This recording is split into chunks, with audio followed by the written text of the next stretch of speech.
Se los decíamos recién, medio por encima, pero hay sobrecarga de casos, falta de personal, exposición frente al crimen organizado y también un presupuesto que no cubre ni la mitad de lo que solicita. ¿De qué estoy hablando? De la Fiscalía. En este contexto, la Asociación de Fiscales ha elevado o viene elevando su voz para exigir condiciones dignas de trabajo, protección efectiva y una planificación territorial que responda a la realidad del país. Recibimos esta mañana a la secretaria de la Asociación de Fiscales, Claudia González. Es un gusto que estés con nosotros. Bueno, muchas gracias. Para mí también, buenos días para ustedes y para quienes nos están viendo hasta ahora. Claudia, ¿cuál es el escenario entonces que queda planteado si el presupuesto no se moviera, si no hubiese resignaciones, si no se consiguieran partidas complementarias, si la cosa siguiera así? ¿Qué pasa con Fiscalía? Y bueno, la Fiscalía sigue como está, no puede atender lo que los fiscales realmente queremos que se atienda, que es, no le voy a decir el 100% de los casos porque eso sería muy ilusorio, pero atender un número significativo de los casos que tenemos nosotros para trabajar, ¿verdad? Nosotros hoy nos presentamos en la comisión de presupuesto como asociación, nos va a recibir la comisión, como recibe a todos los gremios, ¿verdad? Con nuestros planteos. Nosotros estamos trabajando sobre el tema, sobre todo el tema del 4%, que es un tema que viene desde el presupuesto pasado, que se le otorgó al Poder Judicial y lamentablemente la Fiscalía no fue tenida en cuenta. El problema ahí es que nosotros los fiscales ya iniciamos juicio por ese 4%, que en realidad nosotros estamos equiparados al Poder Judicial, para que la gente entienda. No es que nosotros queremos que nos den lo mismo que le dan al Poder Judicial, es que realmente como estamos equiparados, nuestros sueldos en los grados que estamos equiparados tienen que ser los mismos y lamentablemente no es así. Hay juicios que ya se han iniciado, una buena cantidad de fiscales ya lo han iniciado.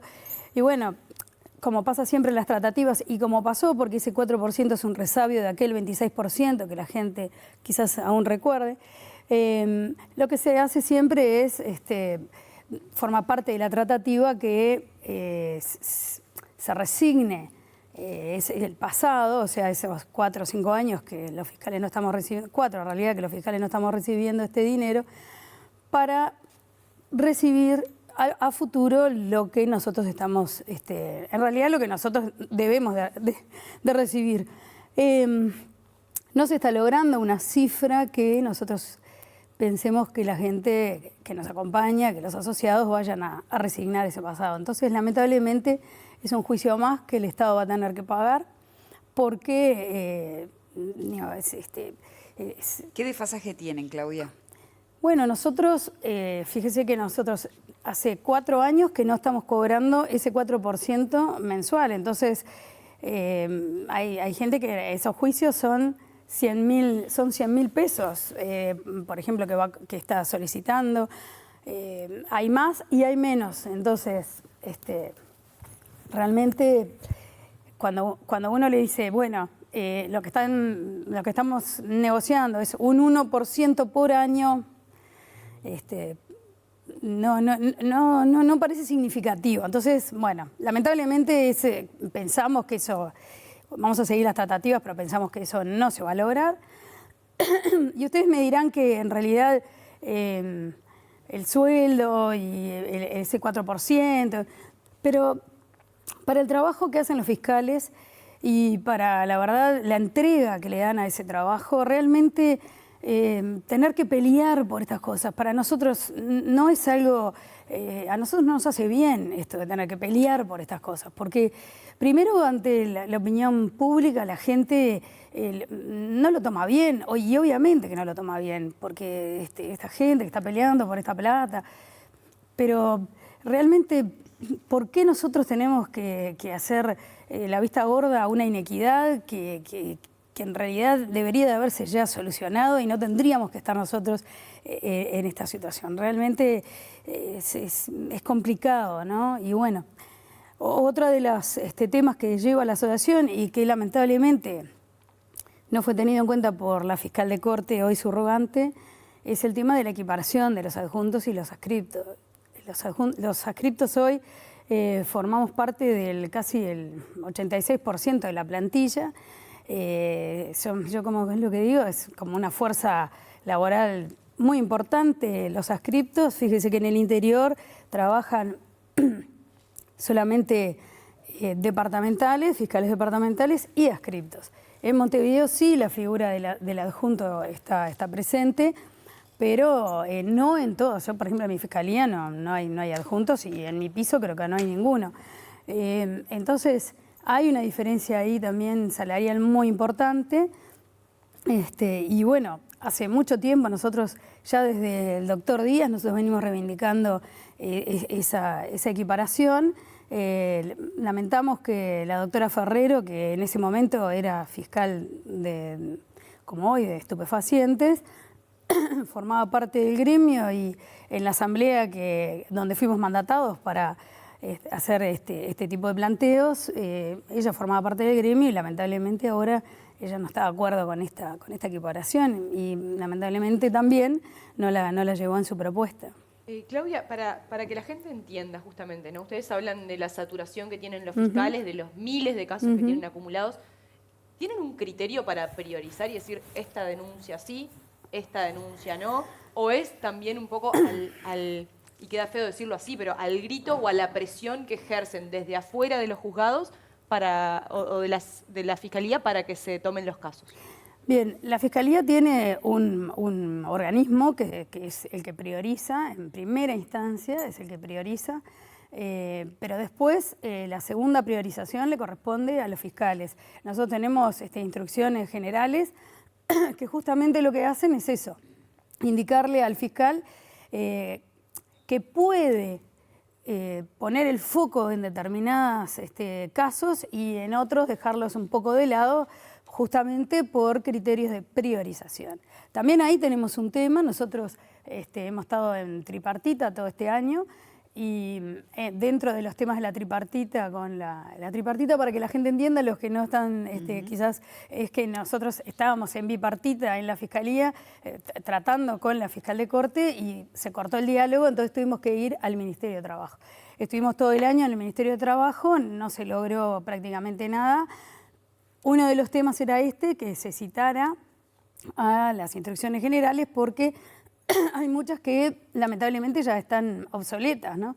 Entonces, estos criterios de priorización también van quedando obsoletos. Como por ejemplo, ¿cuáles serían? Bueno, por ejemplo, en materia de delitos sexuales, no le diré que son obsoletas, pero no van acompasando el tiempo, ¿verdad? Y no van acompasando los delitos que vamos viendo. Perdón, Claudia, porque esto tiene que ver también con que no haya un fiscal de corte designado, porque en las instrucciones generales las dictamina el fiscal de corte cuando asume. Bueno, en realidad no las dictamina el fiscal de corte cuando asume. El fiscal de corte debe citar al Consejo de Instrucciones Generales. El problema que tenemos ahí es que se hizo un cambio en ese consejo.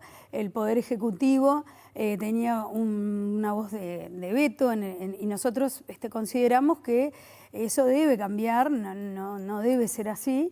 Y entonces, claro, el fiscal de corte que se nombre es quien tiene que tomar las riendas y decir, bueno, vamos a cambiar esta conformación.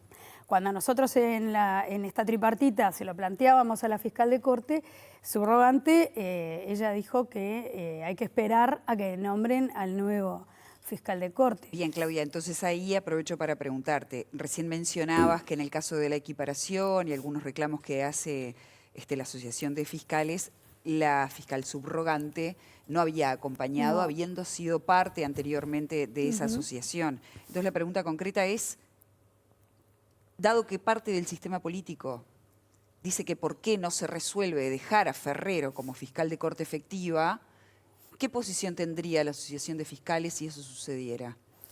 Nosotros no tenemos ninguna posición al respecto. En la mesa directiva no hemos tratado ese tema. Yo no estoy mandatada para hablar de eso, pero nosotros sí, lo que siempre hemos dicho es que consideramos que tiene que ser un fiscal quien sea nombrado fiscal de corte.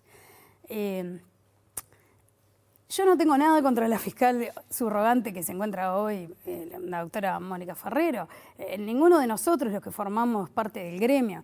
Como todos saben, cuando hay un gremio, cuando hay una persona que manda y otras personas que son trabajadores y que están unidos bajo el mismo paraguas gremial, siempre hay rispideces. Y eso, la verdad que es bueno porque eso forma parte del diálogo que hay que mantener, siempre en el respeto. Creo que eso es muy bueno, es fundamental y de ahí pueden surgir cosas muy buenas. Yo lo que aspiro es que se nombre y que sea un fiscal. ¿Quién es? Bueno, no nos corresponde a nosotros decirlo, le corresponde al Poder Ejecutivo, al Poder Legislativo, ponerse de acuerdo y bueno, y de una vez nombrar a alguien que sea fiscal de corte y que sea efectivo. Porque además también nosotros entendemos que eso va generando inseguridad, tanto inseguridad en los fiscales como inseguridad en el sistema de justicia. De alguna manera, ustedes, frente a esta acumulación de casos que tienen las fiscalías, que los fiscales se ven desbordados, están pidiendo trabajar en vacaciones. Es rupturista, por cierto. Sí, eso es algo que yo dije y sí, me hago cargo porque es mi fiscalía. Nosotros tenemos una acumulación importante de casos, no porque no trabajamos efectivamente, sino porque lamentablemente somos 3 personas y son muchos los casos. Además, son casos que lleva todo un proceso que no es un proceso rápido, es un proceso más bien lento, entonces por eso necesitamos gente, porque necesitamos gente que lea esas carpetas, que cite a esas personas, que hable con esas personas. Entonces eso lleva un tiempo. Y como este año nosotros, por la planilla de turnos, no nos toca trabajar en enero, no nos toca hacer turno en enero, nosotros tuvimos la idea de renegar una semana de nuestras vacaciones, o quizás 2, y trabajar. ¿Y? No, lamentablemente no fue tenido en cuenta por la jerarquía. ¿Por una cuestión presupuestal? ¿Porque debieran pagarle esos días no, naturalmente? No, a nosotros ¿o por qué? no nos pagan por esos días. A nosotros lo que... ¿Ustedes están diciendo de trabajar gratis esos días para sacar el trabajo adelante? ¿Cómo es? No, tampoco es gratis. Nosotros si trabajamos durante la feria, lo que hacen es entregarnos esos días como días de licencia que podemos tomar después. Entonces, esos días los trabajamos porque a nosotros nos siguen pagando durante el mes de enero, que no vamos a venir porque no hay turno, nos siguen pagando. Nosotros lo que no tenemos es salario vacacional, pero sí nos siguen pagando. Lo que hacíamos era eso, venir a trabajar, sacar esos casos y luego esos días quedaban en nuestra nómina para ser usufructuados luego. Pero bueno...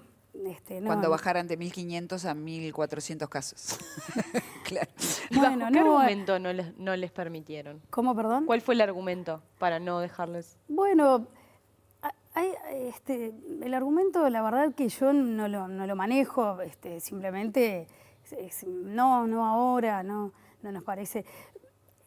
El tema es con los días de licencia.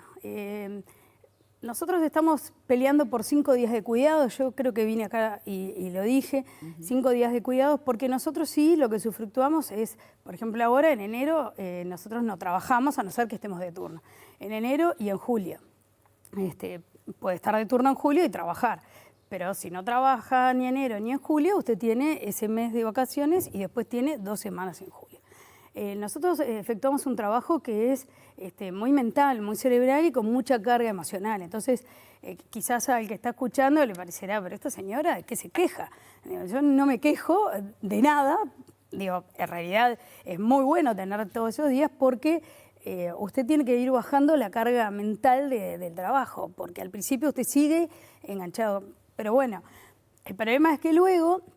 Los fiscales tienen esos días cuando los trabajan en la feria y los pueden usufructuar durante el año. Entonces eso va generando que si usted pide 2 o 3 días de licencia, hay alguien que la va a tener que subrogar y eso genera a veces fastidio entre los colegas porque o yo tengo que ocuparme de la fiscalía del de al lado.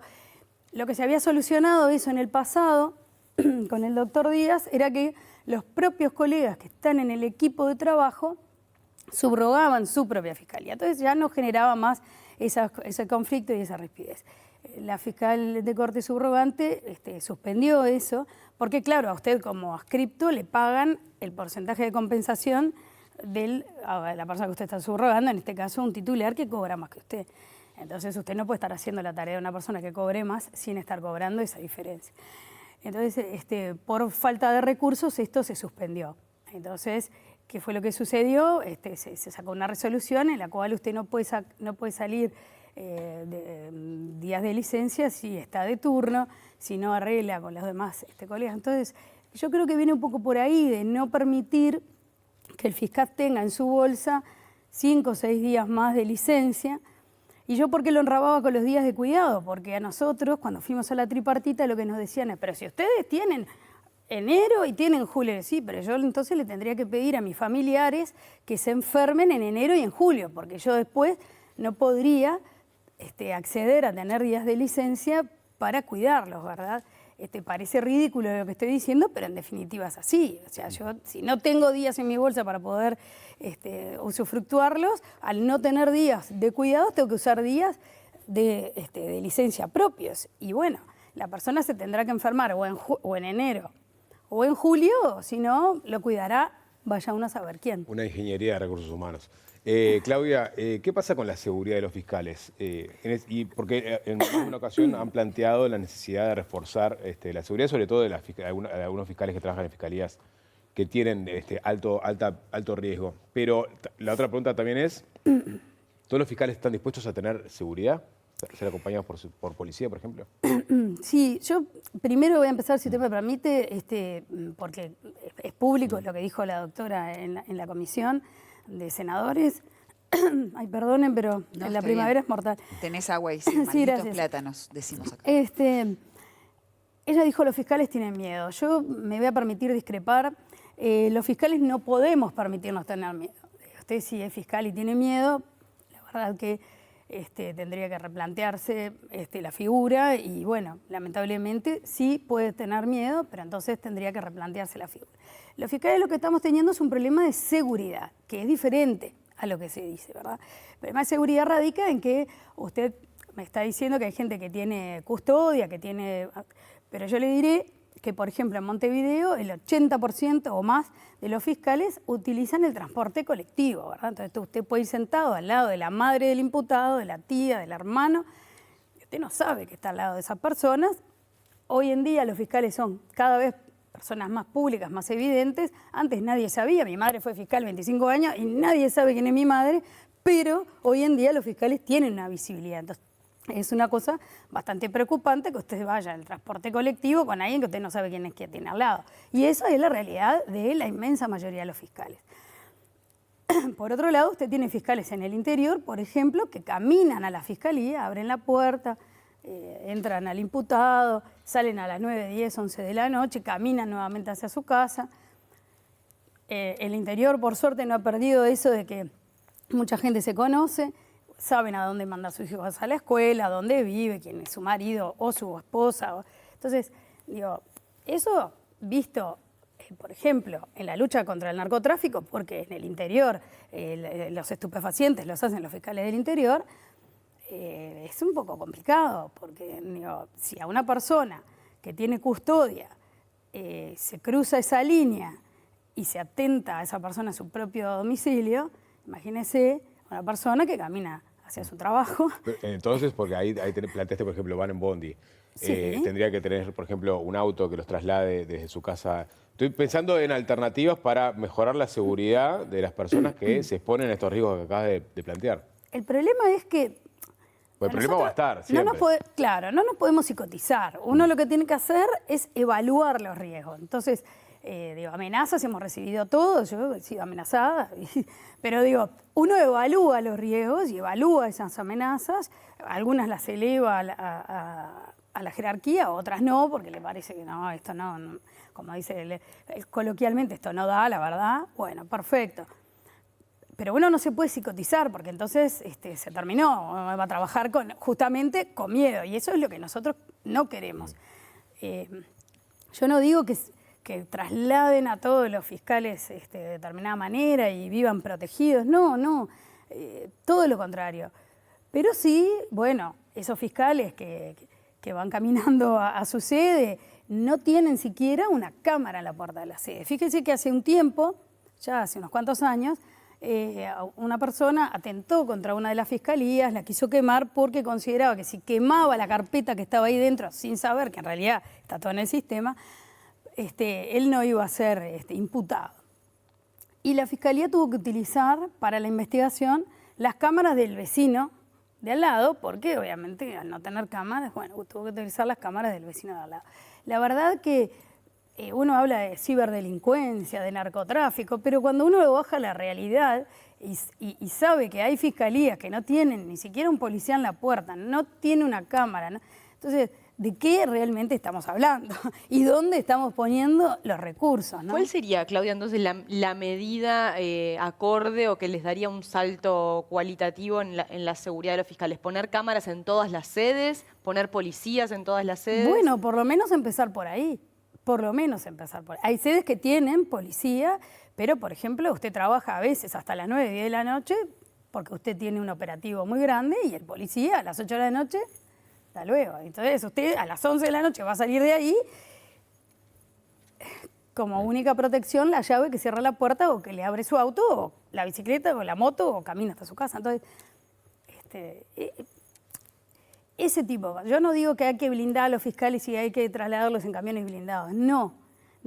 Sigamos siendo gente común que camina por la calle y que toma ómnibus y así. Bueno, tiene pero que las seguir señales siendo del el lugar. crimen organizado dicen que eso en realidad no está del todo acorde, teniendo en cuenta que el avance está siendo importante.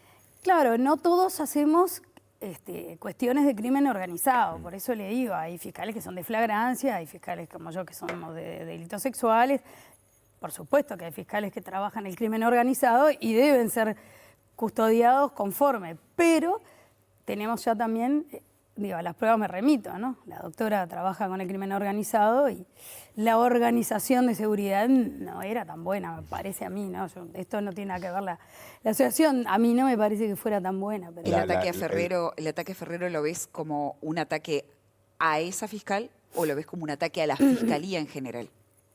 Bueno, pero además que la doctora tiene la doble, ¿no? Porque ella no ha dejado de ser fiscal de narcotráfico y es hoy la fiscal de corte subrogante. Entonces, la verdad que si supiéramos quiénes lo hicieron, se lo podríamos preguntar, pero sinceramente yo creo que fue un ataque a la institución porque no podemos dejar de ver que ella hoy es la fiscal de corte subrogante. Entonces, sería bastante absurdo que yo diga, no, esto es por otro tema. Bueno, si es por otro tema, no me importa. Atentó igual contra quien hoy ejerce la titularidad de este organismo. Están discutiendo internamente el tema del posible ingreso de abogados que trabajan con narcotraficantes y que quieren eventualmente meterse en la fiscalía. Se habló de que la escuela de fiscalía que tendría el apoyo de presupuesto sería una suerte de filtro, porque esa persona que se quiere infiltrar tiene que atravesar un curso, entonces capaz que lo desalienta un poquito. Pero ustedes internamente en la Asociación de Fiscales, ¿lo están discutiendo?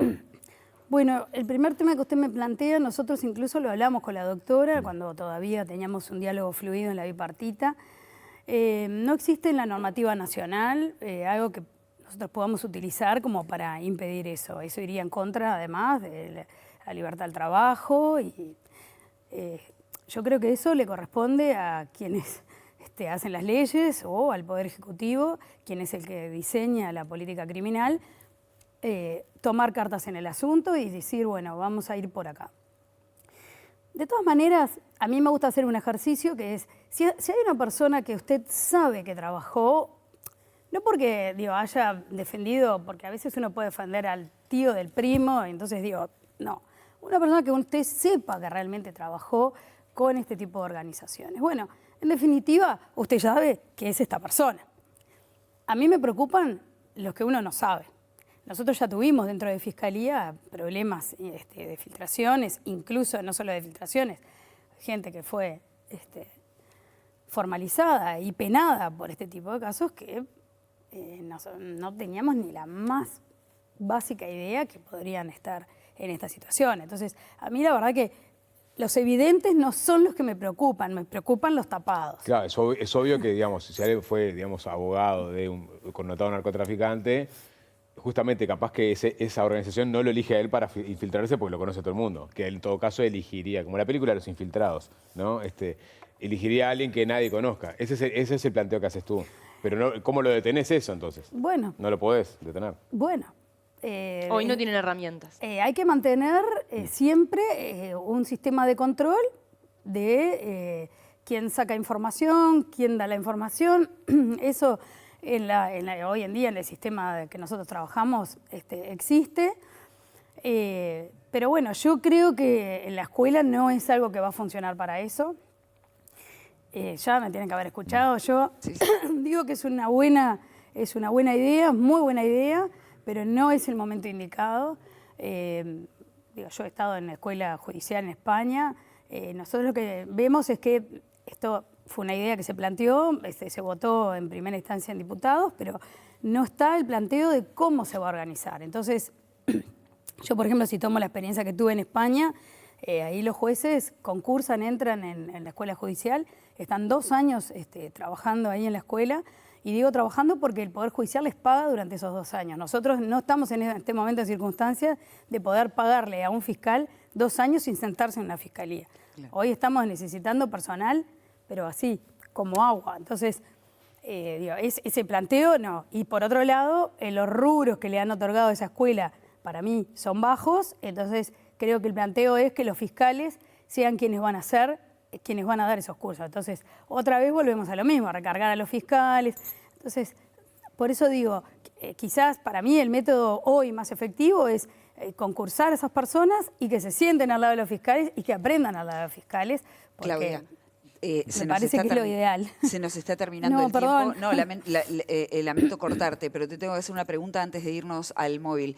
En caso de que el presupuesto que se termine aprobando no sea el adecuado, ¿hasta dónde están dispuestos a llegar los fiscales? ¿Puede haber un conflicto? Nosotros estamos en conflicto, en realidad. ¿De inactividad en los juzgados, en fiscalía? Es muy difícil, porque fíjese que nosotros trabajamos con las víctimas, trabajamos con el día a día del turno de flagrancia. Es muy difícil y eso también forma un poco parte de estas negociaciones. Es muy difícil que los fiscales decidan hacer un paro total de actividades durante, 48 horas. Pero además no se olvide que siempre está por ahí el tema de la declaración de esencialidad. Entonces, son caminos que a nadie le gusta transitar, por eso nosotros nos mantenemos en diálogo, pero a veces para haber diálogo tienen que haber 2 personas que hablan y 2 personas que escuchan. Y a veces nosotros ¿No se está dando eso? Hablamos mucho, pero nadie nos escucha, entonces lamentablemente el diálogo no es tal. Bueno, nosotros sí. Muchas gracias. Cuando quieras la seguimos. Gracias por haber venido. No, por favor. Esta Gracias mañana. Virna, adelante.